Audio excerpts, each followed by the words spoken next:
And of course, TST, the 7v7 soccer tournament with $1 million on the line. Continuing down in Cary, North Carolina.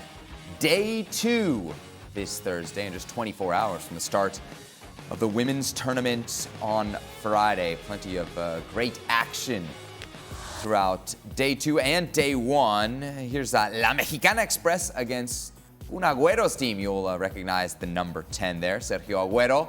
How about this for a golazo, Ale? Okay. Little give and go action. Do I say change of pace? I'm not quite sure that's happening. Well, but it changed a little. But he always was able to hit a shot on goal, and he did there. In that game, they ended up losing, did Kun Agüero's team 3-2. This was one of the games of the night. Toronto Athletic against Sire 7. Sire 7 were winning 4-0 when they got to target score time. So basically, you just got to get to 5. Sire 7 couldn't score. Toronto Athletic rattled off 5 straight to win. Sire 7 should just go home now. Target score time. Como Cagliari against North Carolina FC. Brian Farber backheels the ball into the goal. A little bit of filth. I like that.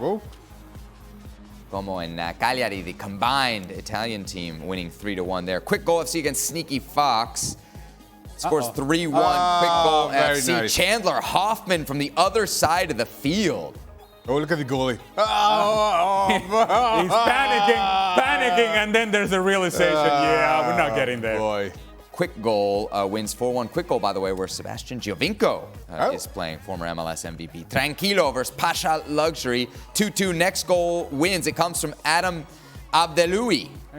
What's the goalkeeper doing, Shaq? I don't know. He was really tranquilo away from his goal. Inter against La Bombonera. You'll recognize this guy, Marco Materazzi, the free kick golazo. Oh, that was a nice goal. Zidane is looking for him. Steady. And in the NFL showdown, we had Natty SC. That's the team that Chad Johnson plays for, against Concaifa SC. Pat McAfee, who dialed up a beautiful assist to former MLS star Mike Grella. That is a nice goal. Yeah, it is. Very nice. Like the service as well. Okay, Pat. Okay, Pat. SC and Pat McAfee, our colleague here at ESPN, 6-1 winners in that game. Joining us now from Cary, North Carolina, Alexis Nunes. The vibes immaculate on day 1. Alexis, what's it been like on day 2?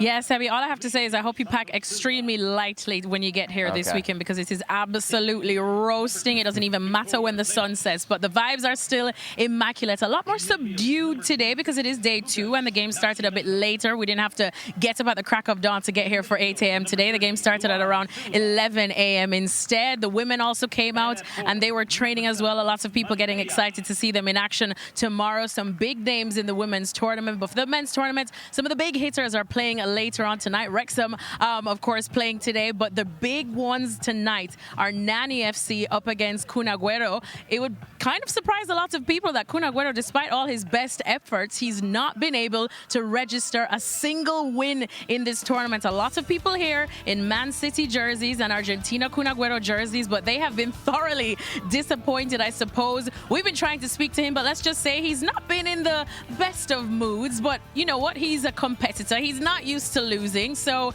I understand that 100%. But look, it's do or die for him tonight against Nani FC, who are unbeaten in this tournament so far. So a nice little kind of Manchester derby, if you will, with Nani for Man United up against Kun Agüero for Manchester City. So we're definitely keeping our eyes on that one. The tension is building, and people are definitely going to get ready for that. Alexis, when this tournament happened last year, I remember thinking there was a lot more buzz around it than I had anticipated. Now, if you think about this year, I feel like there's way more buzz this year than there even was last year. A lot of that has to do with the celebrities that are playing, some of these big names, who you're running into, who you're talking to down there in Cary, North Carolina. Well, apart from trying to chase down Nani and Kun Agüero, I have bumped into our boys from Wrexham. You know that this wouldn't be complete, or ESPN wouldn't be complete, without seeing the Wrexham Red Dragons. They're definitely part of the family. I got to see them, and I was saying yesterday I was quite surprised to see that to rival the Kun Agüero shirts were the Wrexham shirts. A strong Wrexham support here in the U.S. thanks to the documentary Welcome to Wrexham, and I got to catch up with goalkeeper Mark Howard to see how he's feeling about seeing the strong support yet again here in the U.S. for the Wrexham boys. the support that we got last year. I think it's getting bigger and better every year. Obviously, the documentary does help the American fan base just a little bit. But yeah, no, it's amazing. You look around now, there's Wrexham shirts everywhere, and there's more Wrexham kits here than anyone else. It speaks volumes for the club. You tired of signing autographs yet? Not at all. You never get bored of that. It's lovely. It's great to interact with a different set of fans and stuff like that. So obviously the rapport that we end up having, and obviously this is my second time back at the TST, which is an amazing tournament. So it's lovely to have that interaction with the American audience. And talk to me about your group now, because I know you have one win, you've got one loss, but we won't talk about that too much because you still have business to take care of in pretty much about an hour now. How are you feeling about this matchup? Yeah, we know we have to win. Everyone in our group so far has won a game.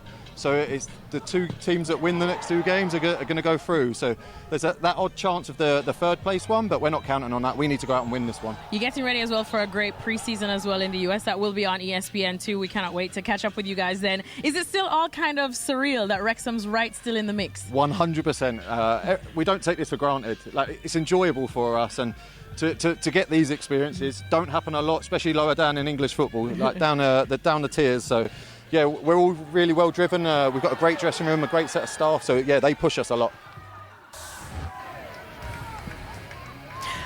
Right, well, the Wrexham boys are playing just behind me right now. I definitely want to watch that one because as you can see in their group, things are pretty tight. They are the biggest name in terms of clubs in that group. They're up against a team all the way from Brazil who says they're very hungry to win this $1 million. And we know that Brazil knows how to jogo bonito. So we'll see, because the Wrexham guys do need to win here tonight, and then they can qualify at least for the next round, Sebi.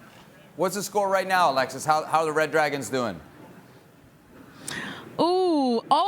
They are 1-0 down. I didn't even get to hear because I was listening to all your sultry vocals, but they are 1-0 down, unfortunately. But we know that this is a different type of football going on right now. Sometimes it's hard for me to even keep track with the target goals and everything, but this game is not over yet. So come on, Red Dragons. All right, there she is, Alexis Nunes, joining us live from Cary, North Carolina, the TST 77 soccer tournament, $1 million cash prize. What's up, Alex? This is what I heard from Alexis. It's too hot here, and I had to wake up way too early. That's what I heard.